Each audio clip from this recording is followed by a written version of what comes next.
Good morning, fellow porch pickers. You want to set up a guitar with me today? Well, come on, let's get into it. Let me introduce you to a guitar here. It's a brand new one my wife got a couple of months ago, and I haven't had a chance to do a setup on it. And she's been begging me to. Please set it up. So today, I got a few things that I'm gonna do to it. But let me introduce you to it. It's I don't know what it is. There's no name on it. If I get a good shot. I'm only limited to how I can set my camera up out here, to get you all a good shot of it. But as you can see, there's no name on it. But that's okay. I'm gonna make this thing play. So we're gonna set it up. So what I'm gonna do is I'm gonna go through it. Kneel down here, you can see me. I'm gonna go through it and take the strings off. I'm gonna adjust the action today, but I'm gonna go to the bridge and drop the action on the bridge instead of going to the truss rod, because don't be afraid to adjust the truss rod, but I don't like to mess with them, not too much. I always go here because really I'm gonna check the neck straightness out with the strings on it, and I could tell that this neck is perfectly straight. Now, how do I know that? Now, obviously, I have daylight underneath it because it don't have the grooves that a normal straight edge would have for a guitar. This is a square for building for framework, pretty much. But what I'm doing is I'm laying it across the top of the frets. So I'm not really concerned about daylight underneath it because it's off the fretboard. I'm really just looking for the extra daylight coming above the frets. See if there's a gap in between it. And right now, there's no light coming through the top of the fret. So this tells me that my neck is straight. Also, if you don't have one of these and you don't have a straight edge, just pick it up, eyeball one side at a time. But you want to eyeball both sides to make sure that the neck ain't crooked or anything. So let's get the strings off here and let's get busy.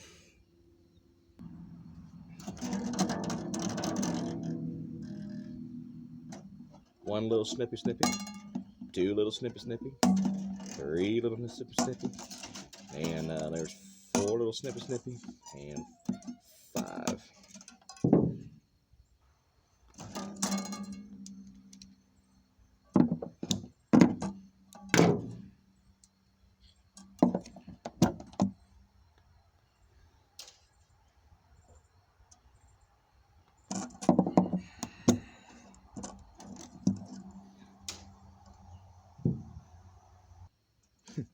Get out of there. Come on.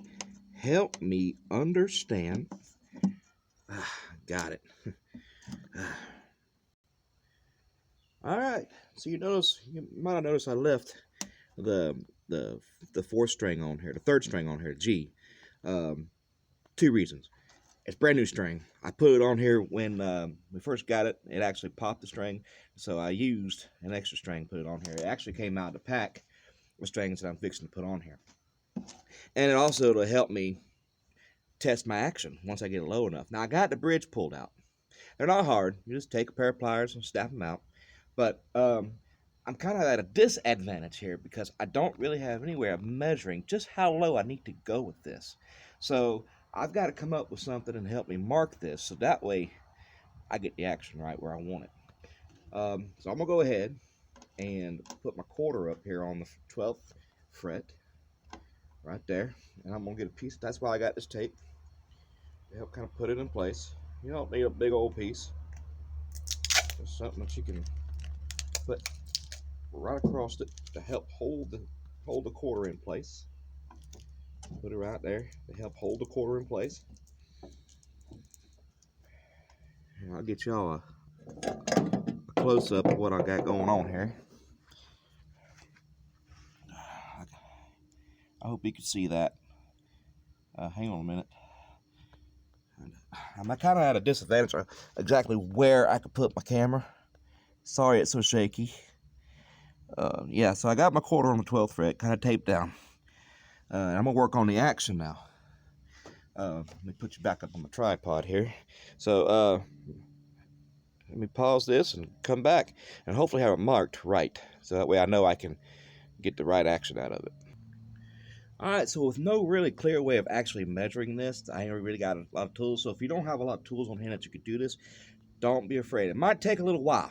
Take your time doing this because this is the part you want to get right. Because if you can go too low, and you'll end up with a fret buzz from like midway down the fretboard all the way up. Um, the strings make contact with the upper frets. We don't want that. So we want to get the action just right. That's why I got that quarter there to let me know when I'm getting just low enough to where I need to be. And I don't go all the way down to the quarter. I just go slightly hover above it. So, hang on. All right, so when I get ready to sand it, I've got a 120 grit. It's really all I have on hand right now. And just use what you got available. You can still do the job and just use what you got available if you're short on money. Now, you want to do this on a flat surface. You don't want to put it at an uneven surface because you can end up, with uneven sanding, make it wobble. It can, one side of the strings will sit higher than the other. I like it level. So that's what I'm going to do there. So I'm going to get to setting this, come back, hit record, and we'll see what the action looks like.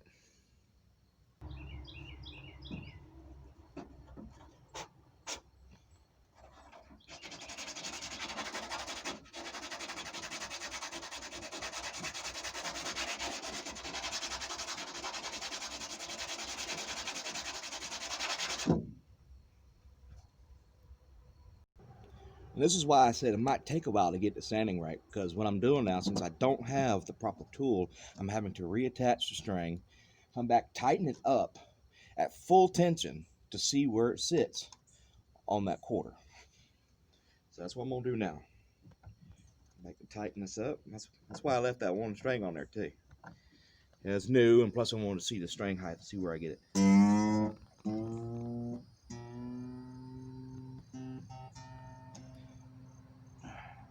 I could stand to go down a whole lot more. I can probably go down another 25% down the bridge. Sand it down another 25%. I think it might be right there. Because we're talking just little tiny scopes of an inch, not even into it. So let's get back to sanding. This part takes a while.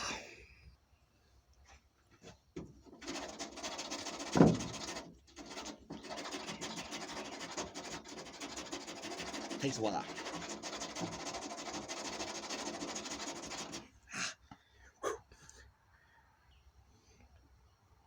Well, to put to you like this, I'm halfway to quarter of the way to almost 100,000, 140th percent of where I was a second ago. So, more sanding. You don't need a gym membership. All you have to do is try to sand down your saddle for your guitar. There's no gym memberships. I'm already sweating.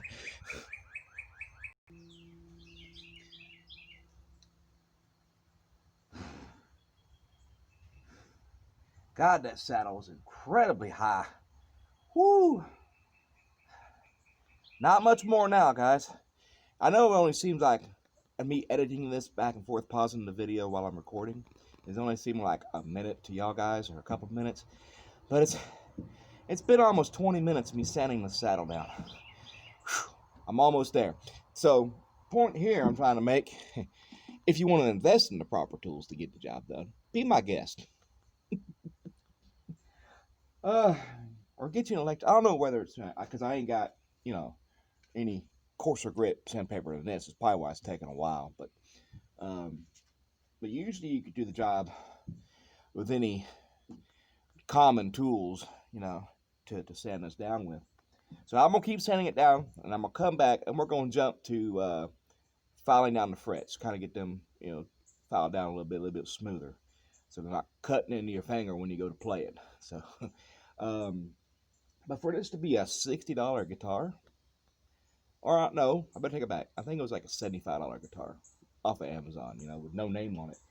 It's really not that bad constructed. I mean, seriously. I mean, the frets really, there's none sticking above the other. I mean, the only thing is they're just, they're sharp on the edges, but And the action was incredibly high. You could tell it was just a slap together, you know, mass produced. But I think after we get done with this, we will have us a good sounding guitar ready to play and keep it for a while. Kimberly's old guitar, I don't know if you've seen it on previous videos, it was all wore out. The bracings were coming apart. So she finally upgraded a little bit, got her a new one. And that one was like 6 years old. So, all right, so I'm going to keep setting on this bridge. Be right back. All right, let's see if I finally have it. Told you I wasn't lying when I said it's going to take a while. And I see a drastic change. Will that be good enough for me just to leave it be? Let's see. Let's see if I get lucky here. Put that back together. Put that in there. Maybe. Let's get that thing under tension. Let's see what we got.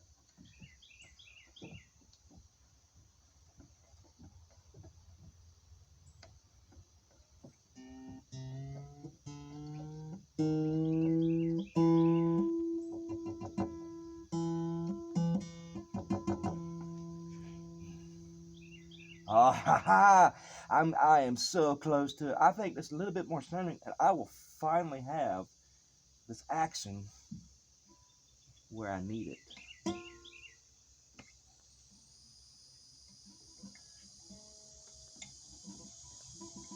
she's gonna love it. So a little bit more sanding, and I almost have it, guys. I promise you this time. Woo! So yeah, I think you can achieve this, but I think it wouldn't take so long if I had a coarser grit sandpaper. So maybe if you do it and you need sandpaper, get a grit that's better than 120. I think the lower it gets, the more coarse it gets. So maybe lower than 120. All right, moment of truth.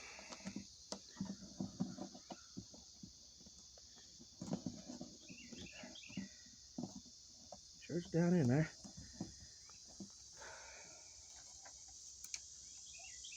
Get that facing the right way.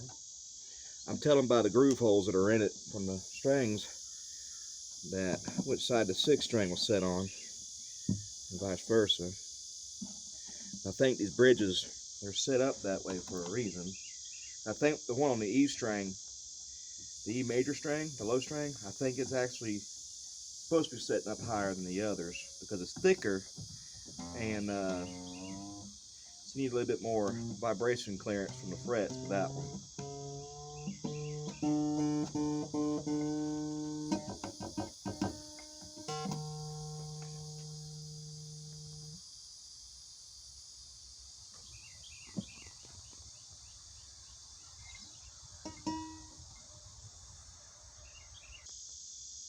All right, so yeah, so I think there's a little bit more to go. We're just a scotch just before. I want it to be able to hit the top of this quarter.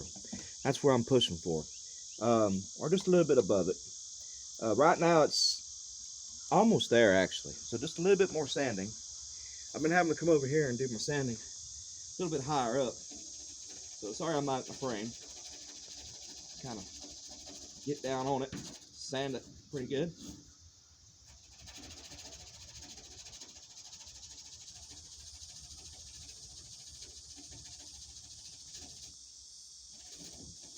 I removed quite a bit, English, my first language, bit of plastic here off this bridge so far. Shouldn't take too much more, and I should be down where I need to be for it. Let me change papers. So hang in there, bear with me. Don't leave. Woo, okay. Almost there. I think I need to pause it. You'll get some fresh sandpaper. I think the sandpaper's about wore out. Well, let's just show you that nothing ever goes according to plan. But if I would have looked in that kitchen drawer a little bit deeper, I would have found some 60 grit. So I might be removing some plastic here after all, folks. Yee-haw. Moment of truth. Let's see. I think that might be done low enough. The 60 grit paper kind of helped a little bit. I get the sweat. I'm sorry I had to be wiping it on my shirt. I don't have a towel or nothing. And it's Florida, so that happens a lot down here in Florida. You use a shirt towel. All right, so let's get this on. Right here. Get off of there. help me understand. This wouldn't have been so bad because this is the first setup this guitar has really ever seen, so it wouldn't have taken so long to do this. So next time I get ready to do this guitar, it shouldn't be that bad.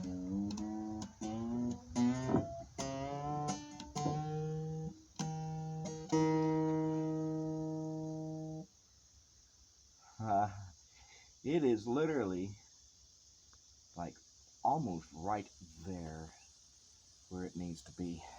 So like I said, this wouldn't have taken so long, but you know. Whew, yeah. I had to take off about half the damn saddle for this to get right. That saddle was way too tall. I think it might be perfect this time, the way it looks. Hour later. It's only been minutes to y'all, but it's been almost 45 minutes for me. Sat on this one saddle. That's how tall it was. It was way too high. But I like a good low action, and I'm sure Kimberly will too. Make it a little bit easier to play. Oh, I can't argue with that, guys.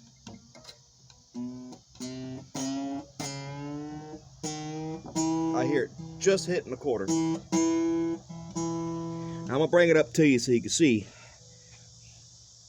where it is. I got it just above the quarter. You see the quarter? Look where the string is. It's sitting right just above it. You can still see a little bit of scotch of air or daylight between it. That's where I have it. I don't go all the way down to a quarter. I go low enough. So now, let's take the string off again. I'm gonna pause this video and get to some filing on some frets, and we get to put some strings on it now. And it will be set up, hopefully. But I have to tighten up the tuning knobs a little bit. They might be loose. There's screws on the side of it where you can tighten it and keeps the tuning knobs nice and tight. Keeps them from backing down, maybe losing its tuning, but we'll work on that, one step at a time. Say goodbye to the quarters on it. It's been there for a while. All right, now that the tension's off of it, I'm gonna check the frets, make sure this neck's still straight. And like I said, I'm just looking for the daylight just underneath the framing square, just above the fret, because I don't have a grooved straight edge. So you can use a ruler, but you're just looking for the daylight to come in between the frets, or on top of the fret, pretty much. You want to see a gap. If you got a gap, it means your neck's bowed, so you got to take your truss rod and straighten your neck out. But this neck is actually perfect all the way down the line. It's sitting perfect, so I won't worry about it. So now I'm gonna file the frets down. I'm not gonna sit here and file and show you every single one, because I've already wasted enough time trying to do the the saddle down. So I'm gonna go ahead. It's my little file. It's a little rusted thing, but it'll file it down. So what I'm gonna do is we're gonna just go the worst ones. I'm just gonna pick the worst ones, and I'm gonna file it down. I'm not gonna do the top. I'm just gonna do the sides and just file down, just like that. So for time reasons, that's all you do. You just go down the side. Don't push too hard. Nice and easy. And file on down the edge until you get a good curvature of the fret wire, and it's smooth to you, and you don't think it's gonna cut your finger. So I'm gonna pause this, do this real quick, and come back. We're ready to throw some strings on it.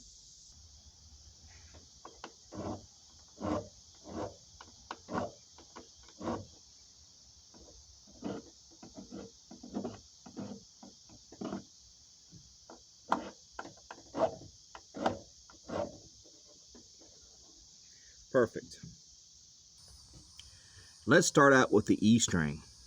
I'm gonna put on a few strings, pause it, and then we're gonna get to adjust it until I can get to the settling of the strings, show you what I do with that, and then tuning it up. I don't own a tuner, so I'm gonna get as close as I can.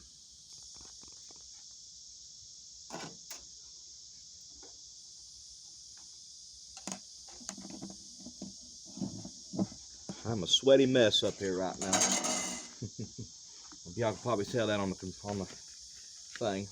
I know I look appealing right now, sweating everywhere. If you can believe it or not, I like being outside doing this. I'm crazy that way. What's the craziest thing y'all do?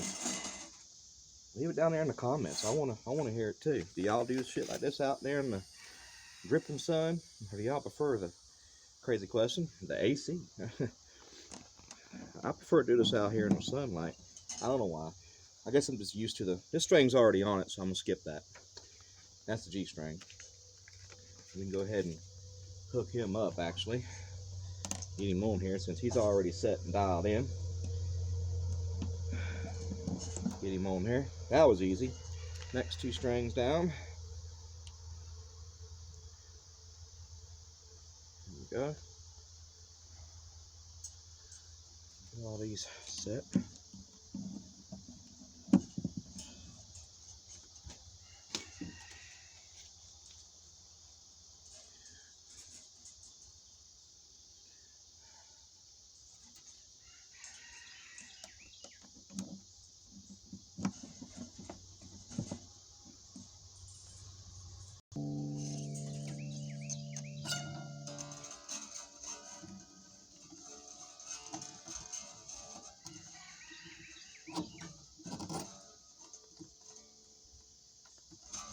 Those are hollow? They're hollow. Or I'll be dip.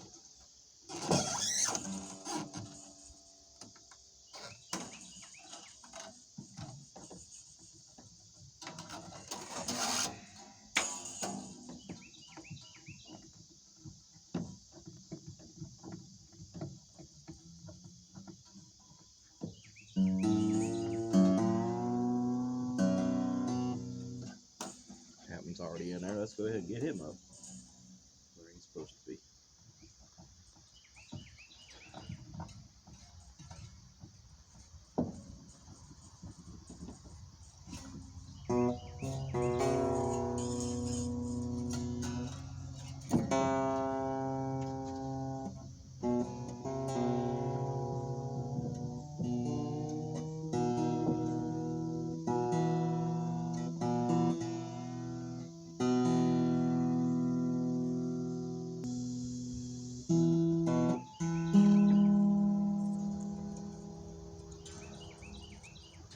What I do on the last 3, the first 3 strings, the E, B, and the G, is I go and I pull it as tight as I can, not as tight as I can get it, just do it snug, pull all the slack out, pretty much.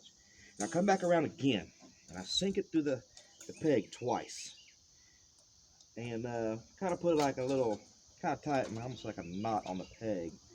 And in doing so, what that does is when you get in there, it kind of helps with the tuning. It also helps settle that string in there. It's not wanting to pop back out, and gives a good tension on it. The thicker strings, of course, you probably do that with the D string, the 4th one. But you know, the A and the E string, the thicker they are, it's kind of hard to do that. But so yeah, just a little tip for you. All right, so setting the tuning of this thing, settling the strings. You're going to help these strings settle into the tuning pegs, because for the first few hours of playtime, you're going to be playing it, it's going to be falling out of tune.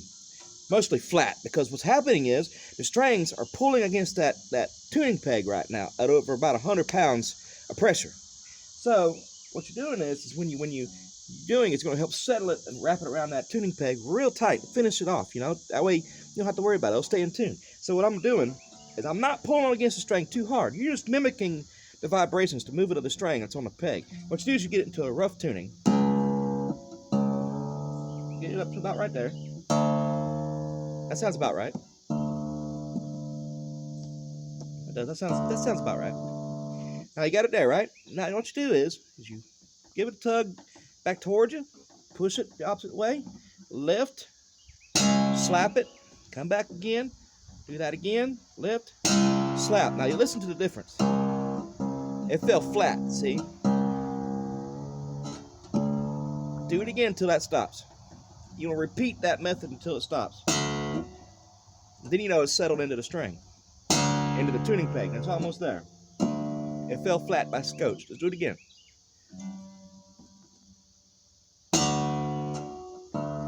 There you go. It's staying in tune now. Again, pull it to you, push it, lift, and let go. Pull it to you, push, lift, let go. And you repeat that until the string stays in the tune. Do it again.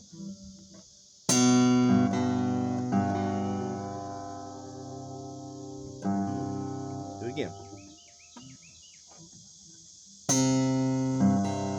And there it is. Your string. They're staying in tune now. They're settled into that peg. See you on the other side when the thing's fully tuned.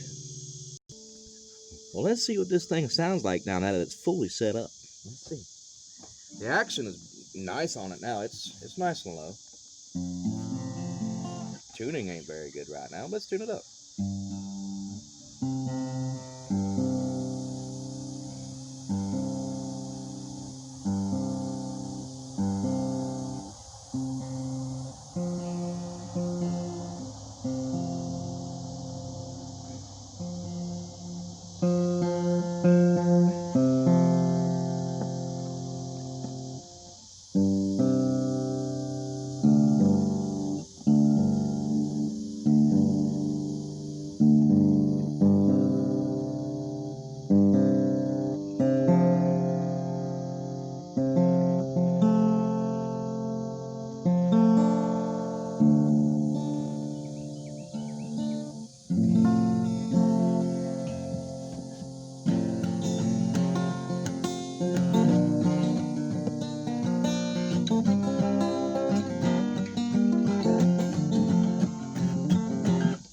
Finger picks on, but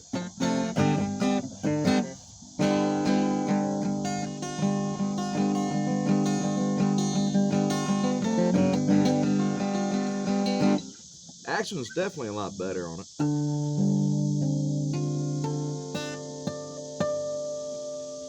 Definitely a lot better. So I'm gonna take this inside to Kimberly now and let her play it and enjoy it for hopefully many years to come. She's in tune. She's got new strings on her. The frets have filed down. The actions dropped down, and I think she should be ready to go. All right, guys. I appreciate y'all visiting me today, and you can come out here and say hello or say goodbye. Come on down here where you can see me, and hopefully one day I hope to get a good camera set up, and having to prop you up against anything or hang you off the guitars or whatever. But anyway, until that day, thank you for clicking on and not giving up on me and making it this far, and I appreciate it. I love y'all, and until next time, goodbye, and you keep playing, guys.